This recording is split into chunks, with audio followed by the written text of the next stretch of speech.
द्वौ भूतसर्गौ लोकेऽस्मिन् दैव आसुर एव च दैवो विस्तरशः प्रोक्तः आसुरं पार्थ मे शृणु। द्वौ भूतसर्गौ लोके अस्मिन् दैवः आसुरः एव च दैवः विस्तरशः प्रोक्तः आसुरं पार्थ मे शृणु।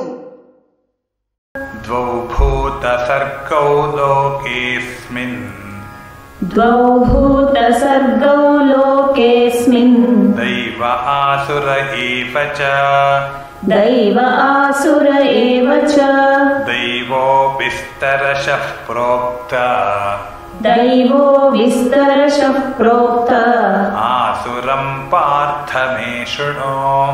आसुरं पार्थ मे शृणु। द्वौ भूतसर्गौ लोकेऽस्मिन् दैव आसुर एव च द्वौ भूतसर्गौ लोकेऽस्मिन् दैव आसुर एव च दैवो विस्तरशः प्रोक्त आसुरं पार्थ मे शृणु। दैवो विस्तरशः प्रोक्त आसुरं पार्थ मे शृणु।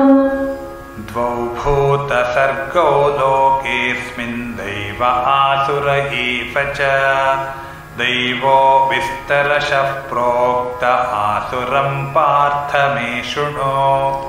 द्वौ भूतसर्गौ लोकेऽस्मिन् दैव आसुर एव च दैवो विस्तरशः प्रोक्त आसुरं पार्थ मे शृणु।